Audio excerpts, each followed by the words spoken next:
Close. It was almost as bad as my 7th grade teacher. My name is horrible if you're insecure and a 7th grader. So I remember this time when there was a substitute teacher who came in. So after like a month or two, your teacher kind of figures out the names, understands, doesn't even need to do a last name. But substitute teachers love to make an impact, if you guys remember this, and love to make sure they build a connection. So she spent 5 minutes on my name. And as a 12-year-old, new to school, that's the worst thing that could happen. So she's like, Jen, and I tried to interrupt her, and she wouldn't let me, and she kept going and going. I just sunk into my chair. So Steve, it wasn't that bad, but it wasn't much better. So I'm Jackson Jeyanayagam. He scared me a little bit being on the record, because if you ever see me present, I tend to swear a lot, so I'm going to try to keep it down. You guys have to help me. My family's here, and my 2 daughters have never seen me present. I have a 7-month-old, so she won't remember this, and a 4-year-old. And you'll probably see them walking at some point, and she'll be utterly bored, but I also need to keep my swears down, because now she's starting to repeat everything we say. And like a year ago, this was not a problem, and now we're picking up on it, so please help me if I start to go down there and be like, stop. So I'm Jackson. I'm really happy to be here. I think there's a clicker here, right? Awesome. So I'm going to talk about D2C. That's my experience. That's my background. But I'm going to talk about the broader lens of Consumer 3.0, and at least from a focus group of 1, so take it with a grain of salt. Here's what I've seen and how I perceive the future of Consumer 3.0. I'm not one of those futurist retail people who show you things from here's what's going to be in 2050. I'm more like, man, shit's happening right now. In the next 3 to 4 quarters, how do you maintain your business? How do you manage against CAC to LTV ratios? How do you push back on CAC to LTV ratios? How do you strive and compete with where startups are going and where the big brands are going? So for me, I think about it from a short-term standpoint with an eye towards the future. My background, I started in PR, 15 years in the agency side. I've actually switched to digital and social a few years in, and I'll talk a little bit about that. I was lucky enough to work on the Old Spice campaign, and I'll talk about that shift from 2.0 or 1.0, call it, dot-com boom to social media. And then what we saw was this shift in how people perceive brands. So what was cool was no longer cool anymore. I'll talk about that in a second. Steven mentions, but before Box, I was head of digital at Chipotle. So that was interesting, because I was there before the food crisis, and 3 months in, the food crisis hit, if you guys remember what happened. And I spent my next year abandoning all my plans, just trying to get everyone back in the store as the stock went from $800 a share to $350. So that was not fun, but a good experience nonetheless. So I'm going to start with a video, because I like to start with videos. I've been through enough of these like you have, and the morning's tough, and you kind of want to have a little more fun too, because you also want to go golfing later on. So I'm not going to speak the whole time. I have some fun videos. The first one's from Silicon Valley. How many of you guys watch Silicon Valley? So this is an episode, and it talks about innovation and maybe the opposite of what innovation should be and how innovation should start. And there's Ehrlich and there's Jing Yang, a character that was this entrepreneur wannabe. And Jing Yang, Silicon Valley pokes fun at the VC community and the startup community. And what happens is that Ehrlich hears what he thinks is an Oculus competitor, and what he thinks Jing Yang is coming to market with an Oculus product. And in the Valley at the time, which is very true, people were just giving any amount of money they could, any crazy valuation for anything in the virtual reality space. We all know virtual reality isn't there yet. No offense if you're in virtual reality. It's interesting technology. It's not there yet, right? 5 years ago, people were like, this is going to be the future of retail by 2020. We're at 2020, and adoption rate's very small. So this episode talks about when Ehrlich finds out, right before this big VC pitch, that it's actually not an Oculus competitor, but something that rhymes with Oculus. And if you've seen the episode, you know what I'm talking about. If you haven't, enjoy. Question for you. What's better than octopus recipe? Answer for you. 8 recipes for octopus. My grandmother gave me a family recipe before she died in a horrible way. What? Sorry, we knew Jeyanayag's app was in the food space, but we assumed that it was camera-based. Like, you take a photo of food, the app returns nutritional information or recipes, or how it was sourced. Yeah, like Shazam for food. Exactly. But this is... Shazam for food. No, Shazam's not my vision. Of course, they know that you're not pitching Shazam. That already exists. This would be a Shazam for food. No. Sorry, language barrier. You speak Mandarin? Anybody? No? It's not Mandarin. He's a stickler for the accent. No, my app is a seafood, like a food That you in can the see. sea. Oh, seafood. S-E-E food. Oh, seafood. Now, that we like. Seafood, it's like a food in the sea. one of my ultimate favorite shows. It's too bad they wrote him out of the show. But I use that example of that is the opposite of how innovation comes. That's the opposite of how you should think about innovation and how you should think about the future of consumer needs. I put this up because everyone talks about disruption. And oftentimes when I present, I'm always worried about the people before me saying everything opposite of what I'm about to say. So far, we're completely aligned. Now, if you're presenting it in front of me later on and you completely contradict everything I say, totally all good. I've been thrown in the bus before. It's super awkward, but I'm totally comfortable with it. But in my opinion, disrupt is just become a buzzword. People just say, they're disrupting, they're disrupting. And the irony is, if you look at the definition disrupt, the first one I think makes sense. But the second one is actually kind of funny to me. It's like to drastically alter, destroy the structure of something. And you could argue some companies have done that for better or worse. But I put up 3 here because everyone loves to talk about Warby and Netflix and the sexiest brands. I think you guys all know that middle one, right? We know what that is. So that's Costco, their hot dogs, which is actually a big trip driver. Although I heard they're discontinuing in some stores. I'm not sure if that's actually true or not. But are they, right? Someone say yeah? No? All right. I think their margins are great on this, though, even at $1.50. So what's interesting about Costco is I used to work at Box, Club Wholesale delivered to your door. I have 2 sisters. I have many sisters-in-law, but 2 of them who lived religiously at Costco, and they have 6 kids between them. And I'm like, guys, like, this is great. I'm at Box. I have equity. Like, this is gonna, if this thing works out, this will pay for Sophie's education down the line, and this will be a really good place for us. And you should stop going to Costco and go to Box. And you should have seen the looks on their face. They're like, do we have to? I'm like, yeah. I mean, every dollar you spend at Costco is essentially a dollar you're taking away from me. And like, well, yeah, but they have the hot dogs and free samples. And then I realized, I'm like, wait, are you serious? Like, you're really not going to shop at Box, despite literally college education paid for if this thing works out? Like, yeah, but it's an experience. And for them, it was an experience. I mean, Costco is as no frills as it gets, right? They've never really done above the line advertising.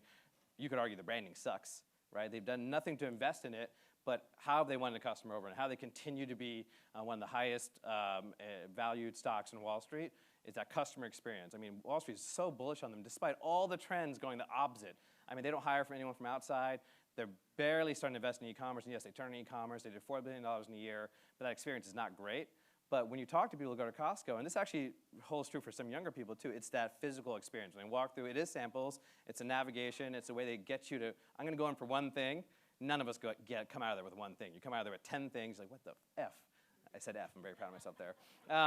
So for us, it was really interesting watching at Box. I never really appreciated Costco until I joined Box, and we did all these things on brand. I'll show you some of that, and telling a story, and all of a sudden, you have this brand, $100 billion plus that people love, and it's all about the physical experience. It's not about advertising, not about the frills. They actually fly in the face of everything we think of in terms of the sexiest brands out there. Amazon, you could argue, yes, they're sexy now, but they weren't before. They're the most utilitarian brand out there. When they started as a bookstore and they moved to the everything store, it was about discovery. It was about merchandising. It was about price cutting, despite pissing off the publisher community, as everyone, if you haven't read The Everything Store, it's a great book, you should read it. But they're as simple as it gets. Now they're getting a little sexier. Prime is a good example of that, but their brand is built on, really core functionality that helps you get what you need, and arguably not even the best price anymore. It used to be a price play. Slack. Yes, Slack is sexy on the surface level, but if you think about what Slack was, and these guys, it was a former Flickr guys. They've tried to start 2 gaming companies. You guys ever listen to How I Built This? If you haven't listened to the one with Slack, the Slack founders, twice they tried to build gaming companies. Twice they failed. The first time, Flickr came out of it, sold that, had a nice little exit, I believe, to Yahoo. Second time, tried again, failed, which is so fascinating. But as they were building up that team, they built their own internal messaging platform, which was Slack, and they had all these friends in the Valley and investors come in and say, hey, that thing you did, can you build it for us? Because we don't like what's out in the market between Microsoft, AOL, and the other options. And then lo and behold, you have Slack IPO recently. So, which is really interesting because if you think about what it is, Microsoft got crapped on for many years in this real-time communication. It wasn't sexy at all. It was this idea you can message internally to an ecosystem of employees around the world and communicate freely. That's not sexy. That's the opposite of what AOL was going for. And now look at Slack. So for me, I always think it's important to ground ourselves in what is transformational. Sometimes is not always the sexiest, most entertaining, fun thing out there. So in my opinion, my perspective, coming from digital and then D2C, I've found that there's some interesting things with D2C, and my next slide's gonna get into why it's not thriving. Product market fit. We all know the old adage of, product market fit, what it means. Sometimes brands spend years trying to figure out product market fit. And what's that adage that goes, great talent, not enough in the marketplace, market wins, right? If there's not enough interest in the marketplace, market wins. Crappy talent, high interest in the marketplace, market wins. Great talent, great interest in the marketplace, something magical happens. And all those examples I just gave you were exactly that. So how many times have you seen a great leadership team, a great entrepreneur team, not the right product? Or conversely, you've had, man, how do they, despite themselves, I'd argue Uber might be one of these examples. WeWork used to be on my slide before, then I changed it a couple days ago. I'm like, oh shit, I should probably take WeWork off. But WeWork is a great example of that. Despite themselves, they've been able to survive. Now survive is all relative in this day and age for them. But the point being, product market fit still matters, whether you're a scaled Fortune 500 company trying to figure out D2C or a pure play D2C out of your garage with $1 million in revenue. Path to purchase, we talked about this a little bit in the last slide. You know, this to me is what is happening with Amazon, why Amazon's stealing so much ad revenue dollars from Google and why so many people are terrified of Amazon in the ad industry, is that ability to share, hey, I know exactly what you're gonna buy, when you're gonna buy it, and by the way, I know the next 10 things you're gonna buy. That is such a powerful place to be, especially when you have a scale that they do. And I think you're gonna see more and more of this proliferate as you go through vertical D2Cs and as omni-channel D2C becomes more of a thing. I'm at Clorox now. You know, I can tell you right now, the revenue is important to them, but it's the data and insights that they have control over to understand what are people buying, what are they clicking through, and the whole path of purchase from the impression all the way down to the checkout and conversion. I talked about consumer shopping behavior and optimizing against that. I'll get into that a little bit later. MTA, multi-touch attribution. How many of you are at a pure play D2C? Just so I know. So the rest are omni-channel. How many of you are Fortune 500 company? Oh, you guys are all essentially, wow, smaller companies. That's awesome, except for you two. That's cool. I assumed it was actually the opposite. So you guys hopefully understand and relate to some of the pain I'm going to talk about a little bit too in terms of being a smaller player in a bigger industry of a lot of media spend. Multi-touch attribution has been tougher, I think, for the large organizations that are used to spending, you know, 500, 600 million, 5%, 6% of their total sales in advertising. You know, for us, as we thought about multi-touch attribution, not only at Chipotle, at Box, and now at the D2C group at Clorox, it is to serve a purpose. It's not just to say, hey, we want to be efficient. Being efficient is all good and well, but it's really to better understand who our core consumer is and exactly what are they clicking through and what are they not. We all know last click has its faults, has its issues. It's still the best thing. If you think about MTA and then combining with an MMM so you can get to know offline behavior, for us that's really important because while I have a small group of D2C at Clorox, the offline media spend, the offline behavior at Clorox is 95, 98% of the business on a global level in particular. So how do you solve MTA? How do you then take those assumptions in an MMM model and then mirror the two together to get better insights into where the customer is going and where they will go?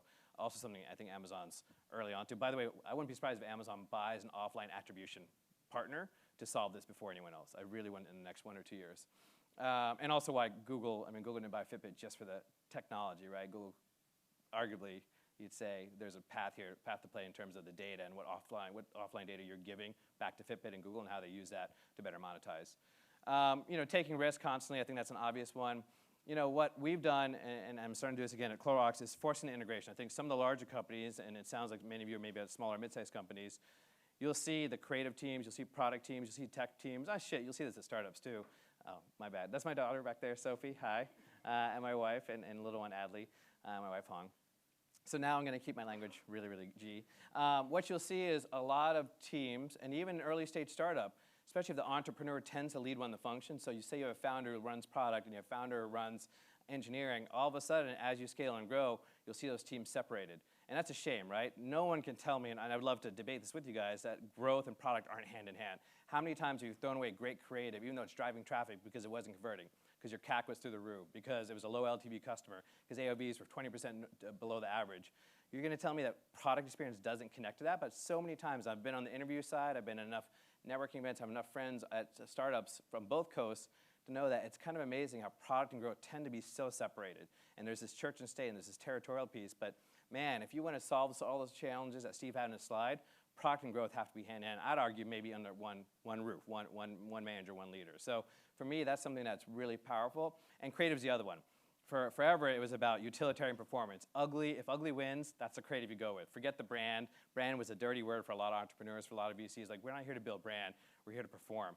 Well, I'd argue building brand is performing, and you can't have one without the other. So one thing that I believe is really, really crucial, and I've hired many creative directors trying to find a balance of performance and big brand building and creative thing. It is hard.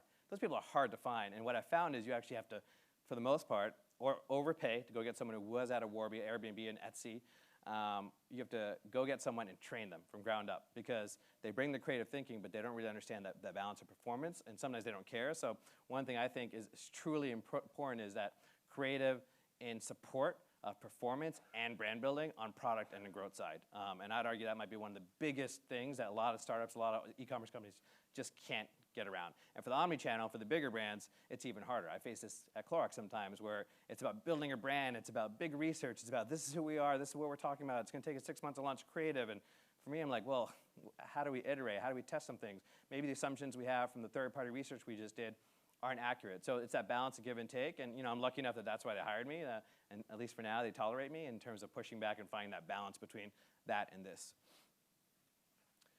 But DTC is hard. I mean, I was in so many board meetings at Box where I was literally getting crushed, CAC going through the roof. When Facebook changed their algorithm in, I think, early 2017, my CAC went from $34 to $90.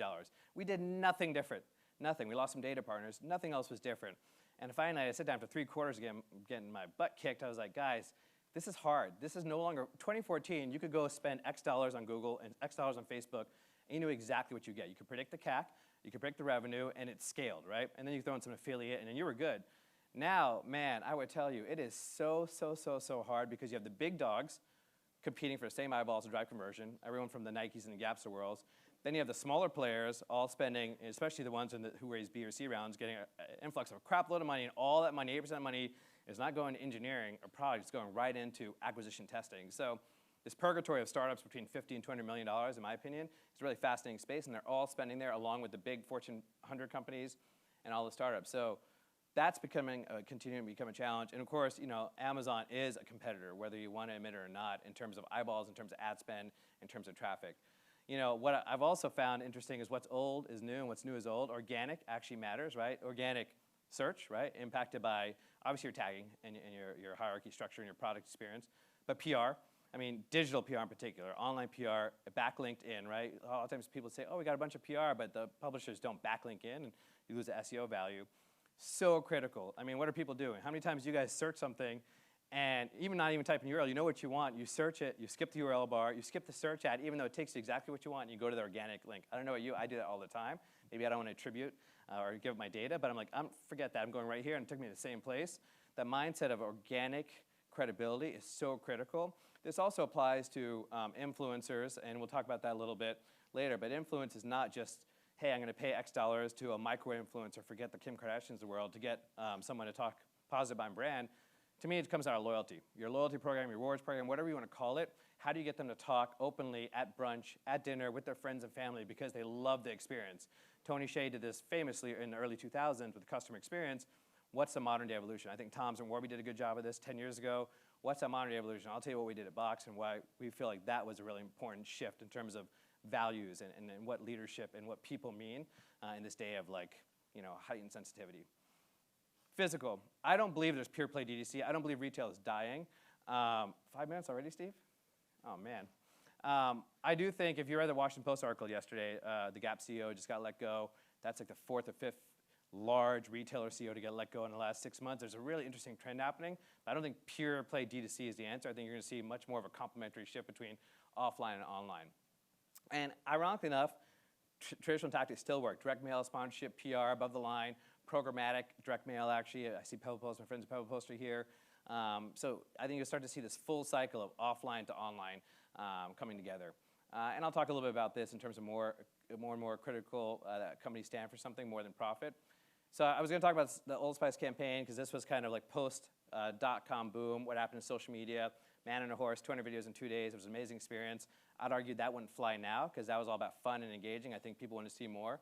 So we're going to skip him. But I'm going to talk about the difference between driven by value and values driven. Chipotle, food with integrity. It was all about a value. One in value, forget everything else. Even the CEO, some of the things he did, you could argue, man, I don't know if I can jive with that.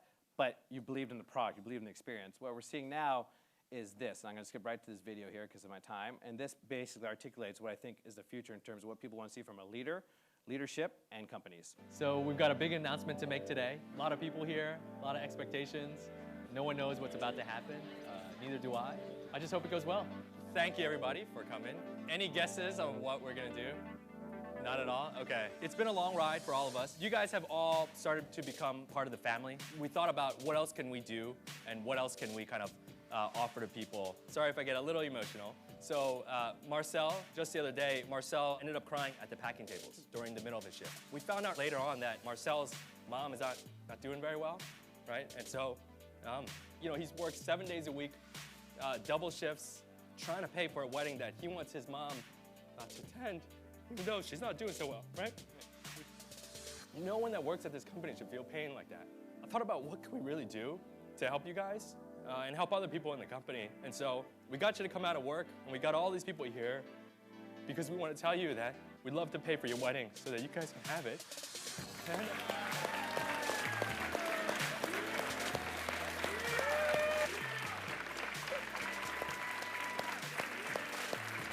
And thanks, Steve. Everyone here, we're paying for your weddings in the future. So good luck with finding the person to marry. But yeah.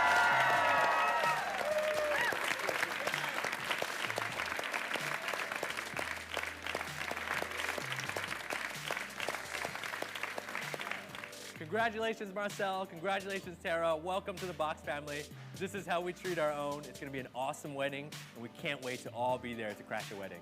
Bye.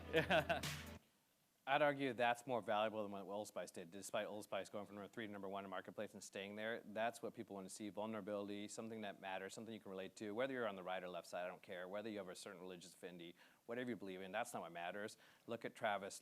I argue, look at Elon.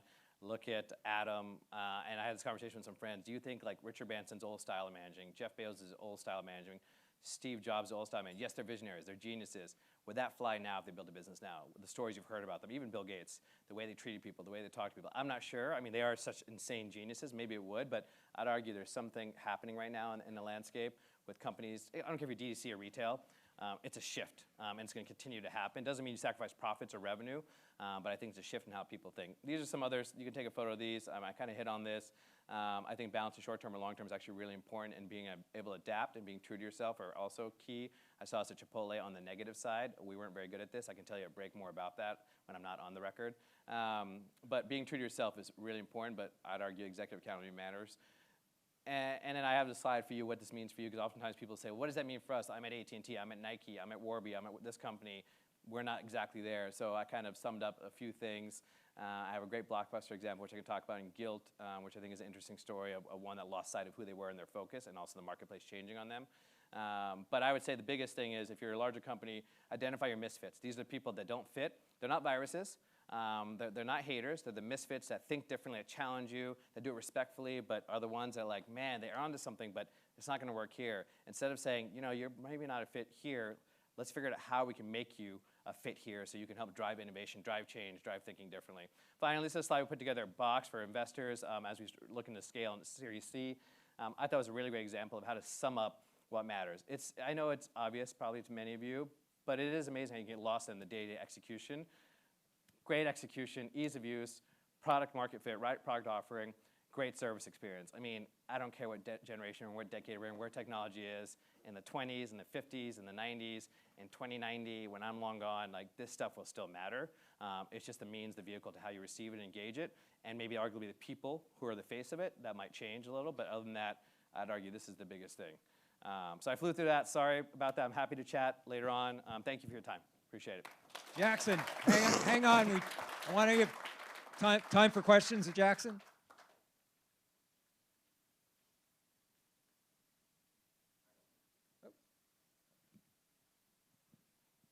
Hi, my name's John Trayer, Greatest Common Factory.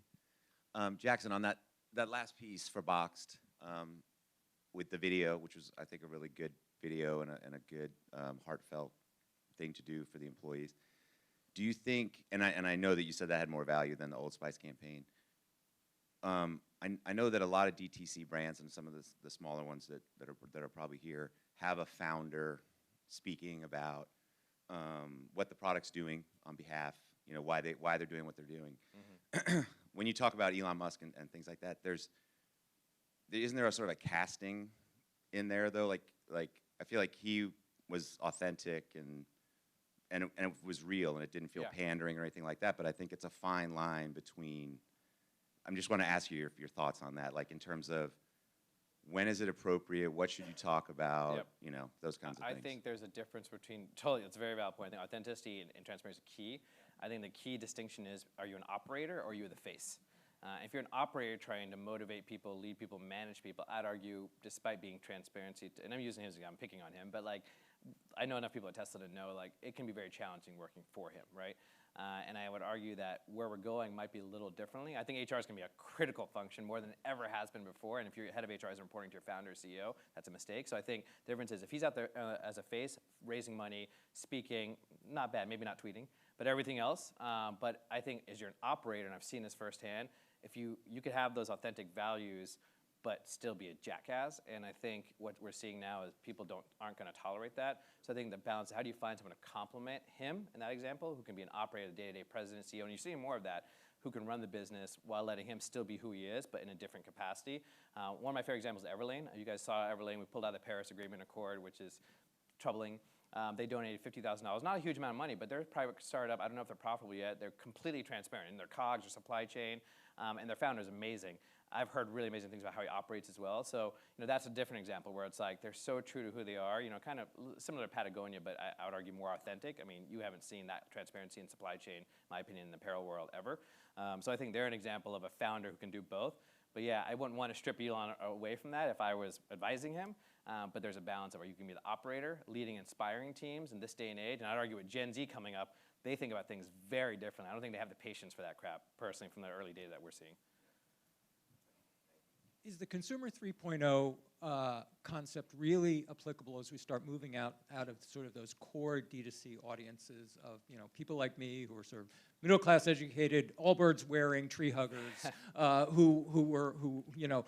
where all of these ideas of brand and product and craftsmanship and connoisseurship, they all had this deep appeal. But now that you're at Clorox, you're seeing and working across a lot of different demographics, geographic areas, income levels.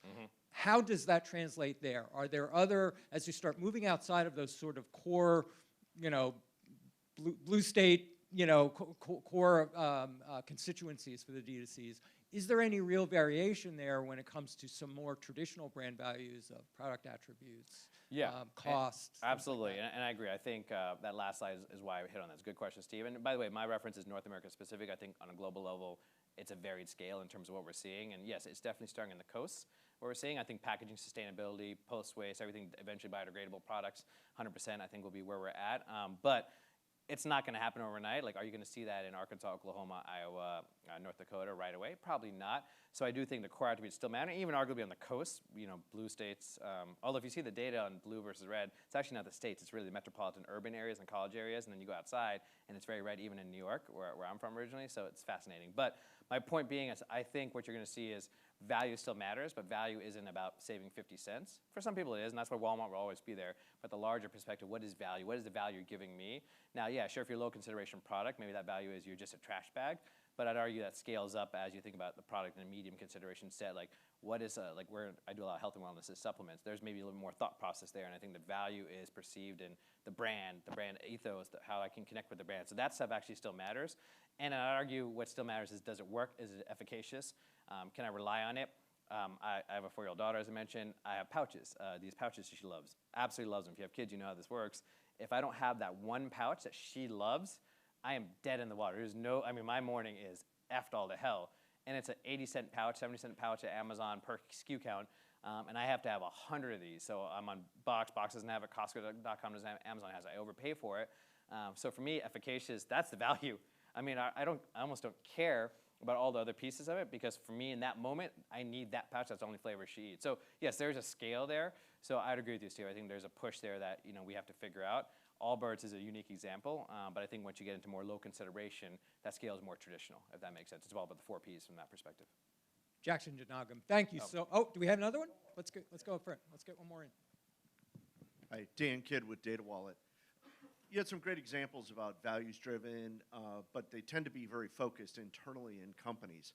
How do you communicate that to the outside world and the end consumer, especially with all the friction around privacy and data usage and all the things that are kind of contrary to that? Yeah, it's a great question. I consider that the same like giving back. You guys know Walmart's one of the biggest give back companies out there, right? I mean, they do so much. If anything happens in an area like natural disasters displaces your home, Walmart and Sam's are usually the first truck there. They're the first brand there. They get a lot of, of grief being almost a $500 billion company. You expect that. I think it's similar. I don't think you talk about it. Now, we made a video, and yes, there were some PR elements to it for sure. I'm not going to BS you guys. Like, we saw some traffic. Although, guess where most traffic landed? It wasn't on the PDPs or the gallery page. Definitely wasn't checkout. Where do you guess most of the traffic came from that boxed video? Yeah, careers. And most of those people, we hired a couple people who took advantage of some of that. We had a free college fund and wedding fund, took advantage of it. So it's a thin line, and we didn't do it for the PR. It was the right thing to do. I'd actually argue, Dan, you don't say anything. You don't do anything. You just do it because it's the right thing to do, and I think that's a big difference. The leaders, founders who get that truly believe in it, because there's a lot of founders out there, I can't speak to the Bay, but I know New York well, that are doing amazing things that you've never heard of. You haven't even heard of the company, let alone what they're doing. I think that's a difference. That goes in the face of like, okay, you put all this money and effort into it, but I just think we're coming up on a different age. It doesn't mean you're a nonprofit per se, but I think just doing right by the people in the company and let them be the advocates without making it a thing. It's kind of like Glassdoor, right? Like Glassdoor's kind of bullshit when all of a sudden the HR people are telling you, go post on Glassdoor, we got some bad reviews, go rate the CEO. And it's like, dude, it's so transparent in my opinion when you start seeing that. So to me, it's just, you do it. I know what I'm saying is kind of crazy, like that's not realistic. But I think we're in a place that 10 years ago we've never seen before. I think the next 10 years are going to be even more of an evolution. So I think we're going to have to go to places that we didn't think were ever possible when it comes to corporate employee relations. So employee first, consumer second is what I'd actually say. Let's hope so. Jackson,